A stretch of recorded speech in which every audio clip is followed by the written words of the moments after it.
les élus, mesdames, messieurs les éditeurs, auteurs, libraires, mesdames, messieurs les partenaires, mesdames, messieurs, chers amis.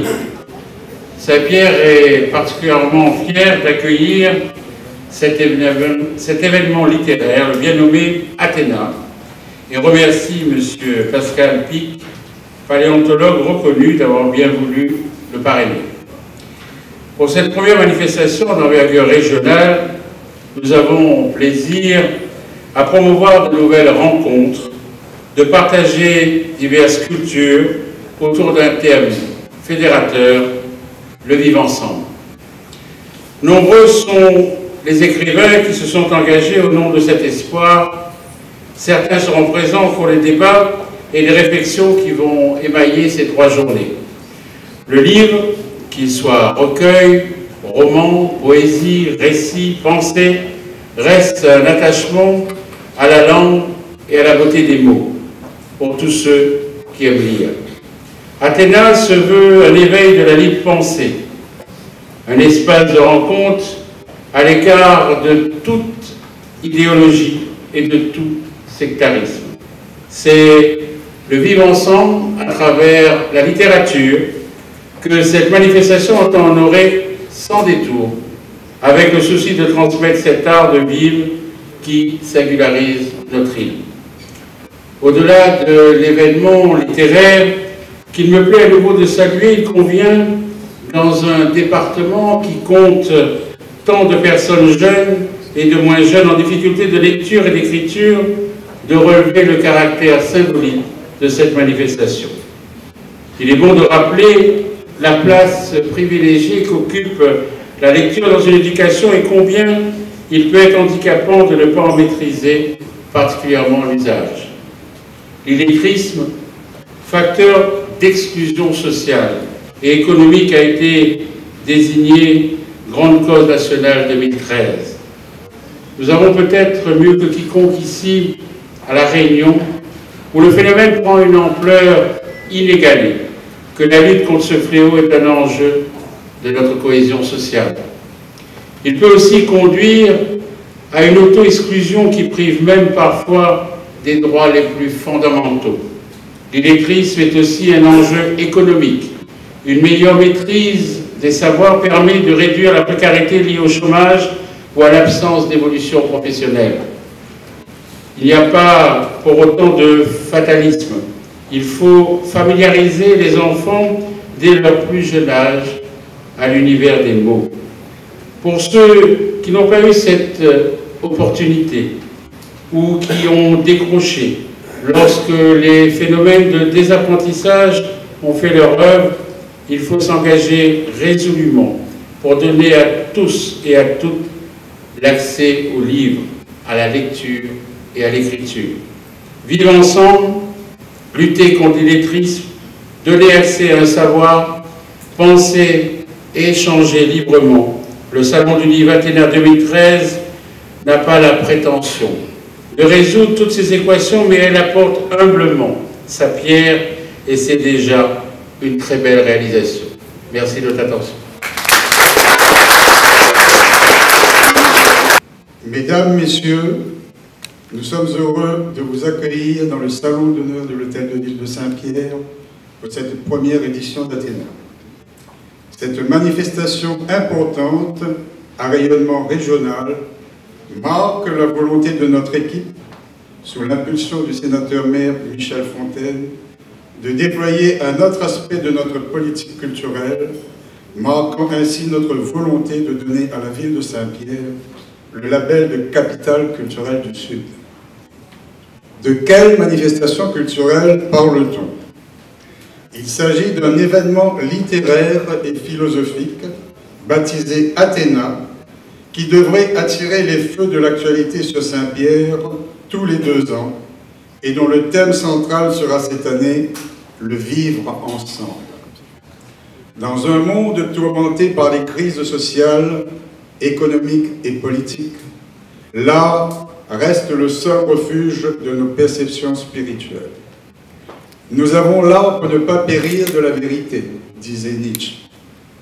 À La Réunion, notre vérité, nous la connaissons. Nous l'avons intégrée et nous la regardons à travers le prisme de notre histoire. Et quelle est-elle? Elle se manifeste dans le peuplement de notre île, qui s'est faite à travers le temps, à travers les âges, à travers l'histoire.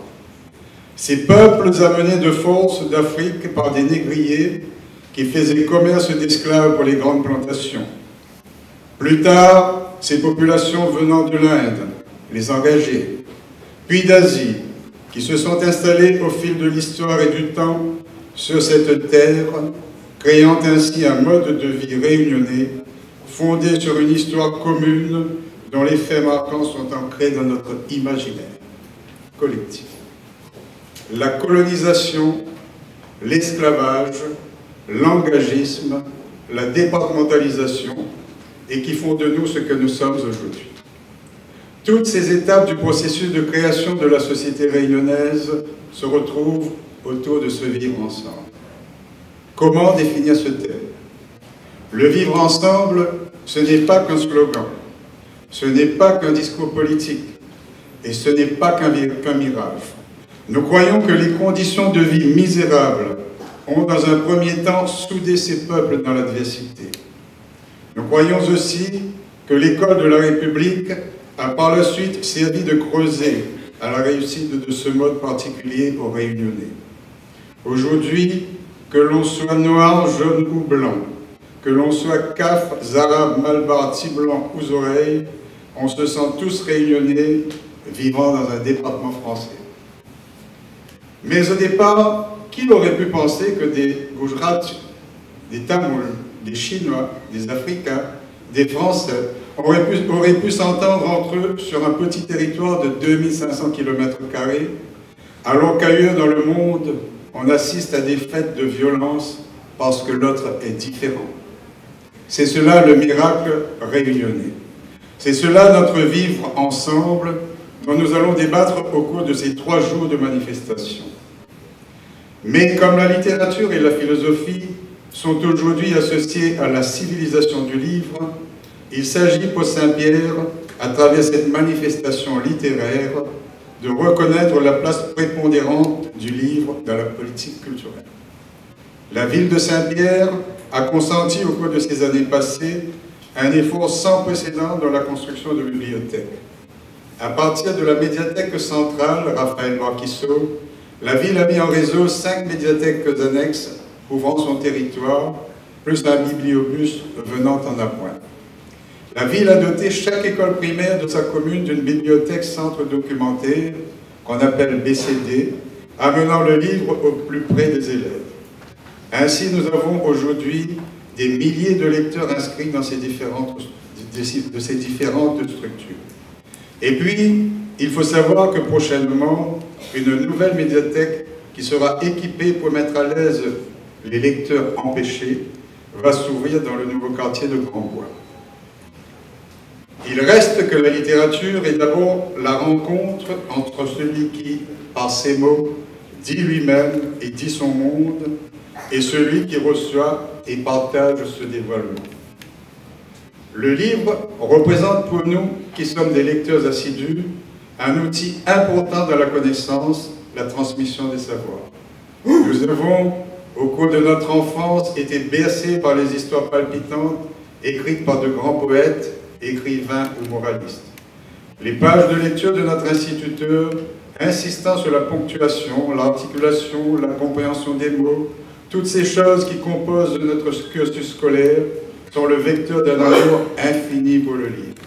Tout cela, nous ne pouvons l'oublier. Je sais que beaucoup dans cette salle ont écrit sur ce thème. D'autres grands anciens tels que Lecomte de Lille, Baudelaire, lors de leur passage à La Réunion, ont ajouté une littérature abondante au vivre ensemble réunionnais. Saint-Pierre se devait de mettre en lumière à travers le livre ce thème, d'autant plus que nous fêtons cette année le 350e anniversaire du peuplement de La Réunion.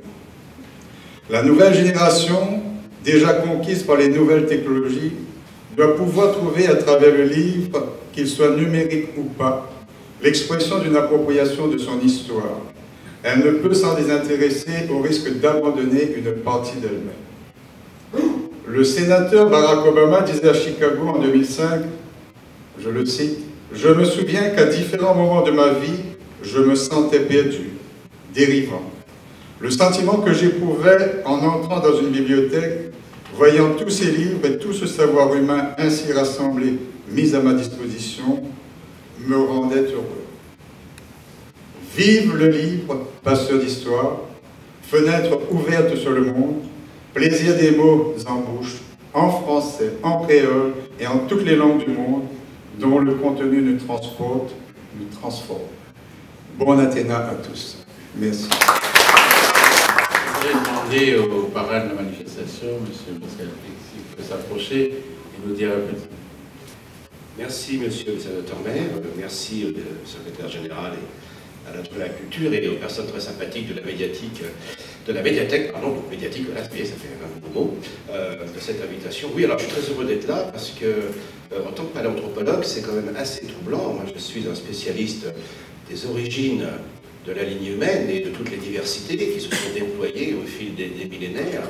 Et ce que nous savons depuis peu de temps, c'est qu'en fait, les 7 milliards d'hommes et de femmes qui sont sur la Terre aujourd'hui sont issus d'une population de seulement 50 000 individus il y a à peine 100 000 ans. 100 000 ans, c'est un petit clin d'œil dans l'histoire de la vie.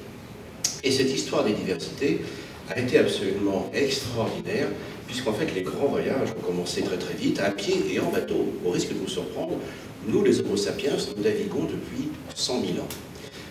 L'Australie a été atteinte il y a 70 000 ans, les Amériques c'était en bateau, l'Océanie on n'en parle jamais des îles. C'est extraordinaire, on parle toujours des grands continents, mais on ne parle jamais des îles. Un des explorateurs qui est passé par là il y a fort longtemps, qui s'appelle M. Tasman, hollandais, Tasman, qui a découvert la Tasmanie, il a loupé l'Australie quand même. Donc c'est quand même pas simple. C'était quand même pas simple d'aller conquérir et découvrir toutes ces grandes îles et même ces sous-continents. Et en fait, je suis un peu frustré parce qu'à La Réunion, il ne peut pas y avoir de gens comme moi. Parce que le peuplement est tellement récent que c'est absolument impossible de travailler dans ma discipline, puisque quand même, 350 ans, c'est léger. Hein. C'est très léger, c'est un tout petit vernis, mais un vernis quand même plein de diversité. Et ce salon du livre, je suis vraiment très heureux et très honoré d'être invité, parce que mon dernier livre, que vous verrez peut-être, et parmi ceux des autres auteurs qui sont là, bien sûr que je n'oublie pas, et que je vais découvrir, évidemment, s'appelle Darwin à Lévi-Strauss, L'homme et la diversité en danger. Car je crois que le plus grand danger pour l'humanité de demain, même si nous sommes 7 milliards, c'est la perte des langues, des cultures et la diversité des récits que j'ai eu l'amabilité de rappeler. Et j'aime à citer d'ailleurs un philosophe allemand qui est assez âgé maintenant, mais qui est très important, qui s'appelle Peter Sloterdijk. Que dit-il? Il dit, c'est quoi écrire un livre? Il dit, écrire un livre, en fait, c'est présenter une lettre d'amitié à des gens qu'on ne verra jamais. Alors on écrit en noir sur du blanc, mais quelle que soit la couleur des yeux, le texte a toujours la même magie. Et donc je suis très heureux d'être parmi vous ce soir, puisqu'effectivement, la Réunion est effectivement, peut-être depuis le départ de l'Afrique, il y a plus de 50 000 ans, jusqu'à ce peuplement tout à fait incertain, soyons très clairs, hein, avec toute cette diversité que je vois devant moi, que je vois dans les rues et que je fréquente, et bien peut-être qu'effectivement, comme j'aime à dire, l'utopie a un lieu. Vous savez, l'utopie, ça veut dire c'est ce qui est nulle part, et c'est une promesse de monde parfait, sans les contraintes de la nature, etc. L'utopie, ça 5 siècles en tout cas dans l'histoire de la littérature. Eh bien moi je pense que peut-être l'utopie a un lieu, et ça s'appelle la Réunion, et je vous remercie.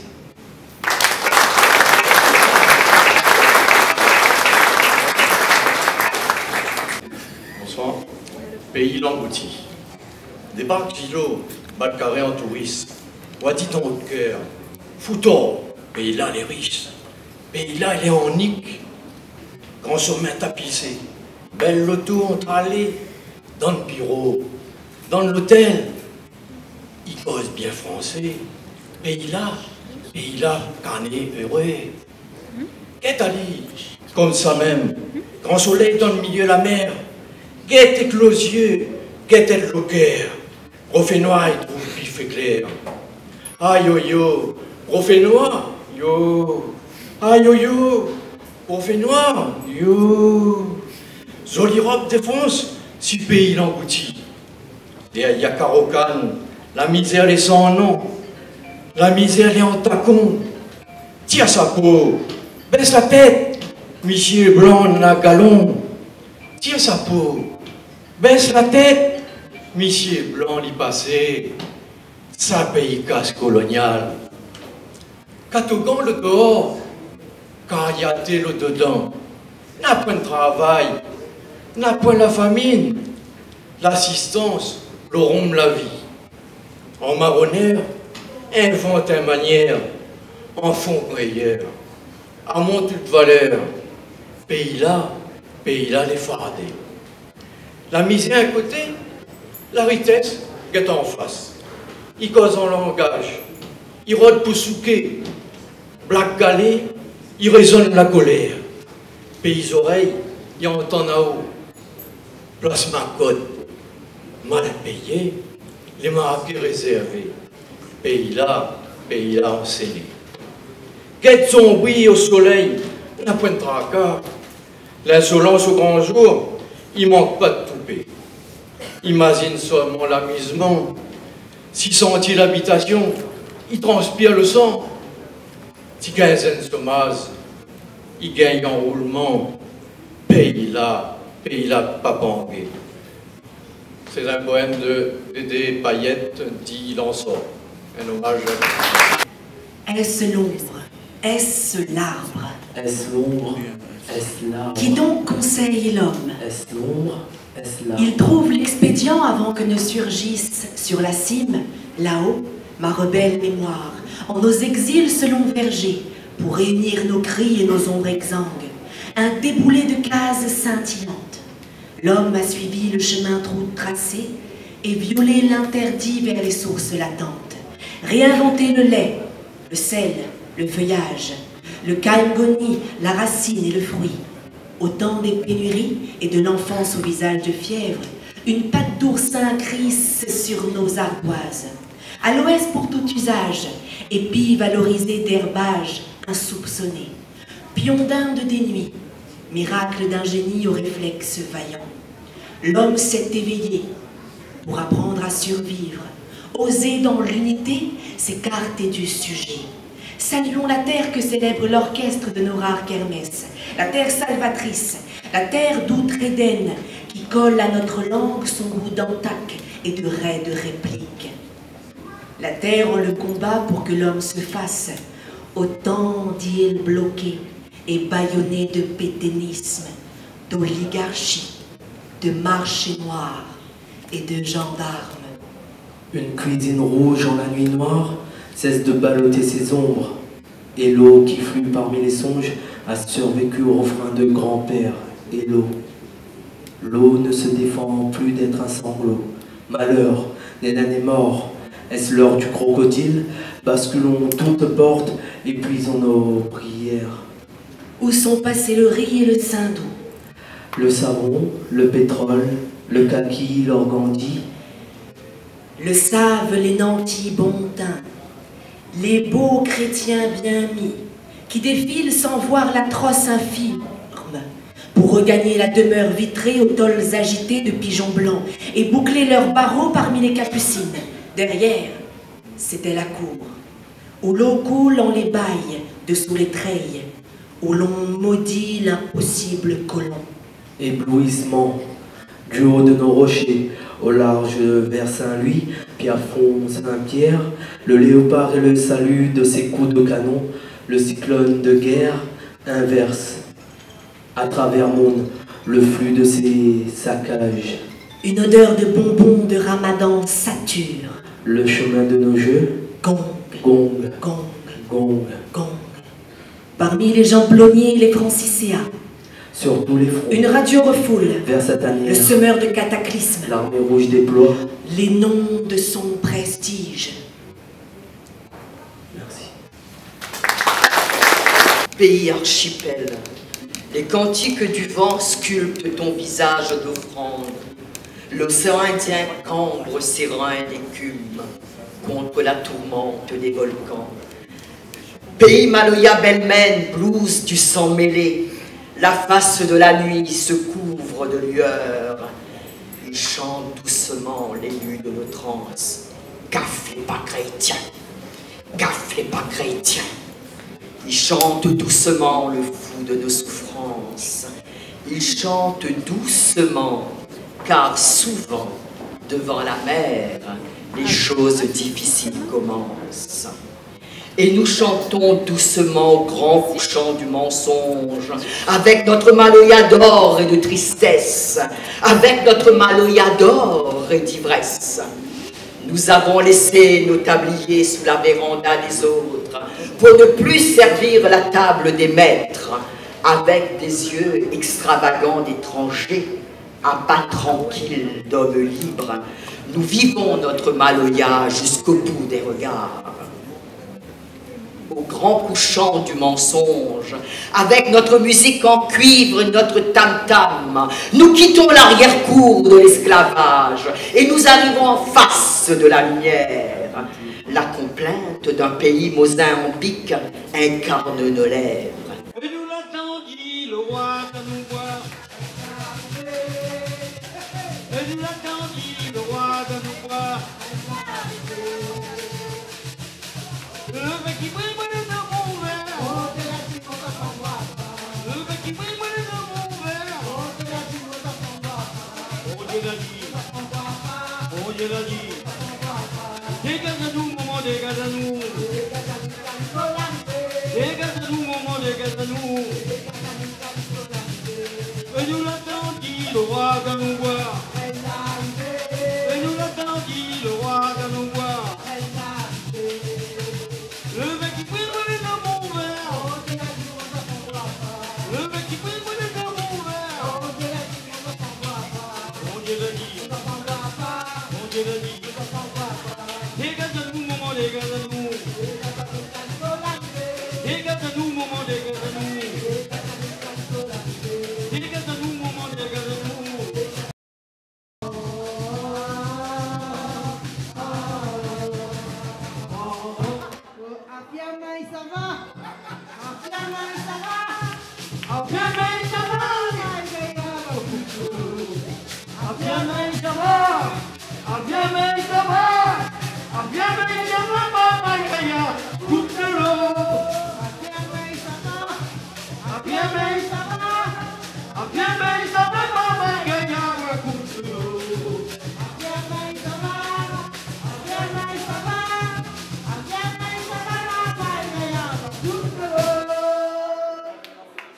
L'infatigable Firmin.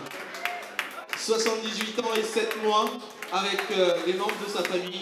Pascaline Viry, son épouse Céline Viry, son fils Thierry Saminada, Thierry Alagiri Redirassa, son petit garçon Josué Saminada et l'autre petit garçon Michael Saminada. C'était donc Firmin Viry. Merci à tous.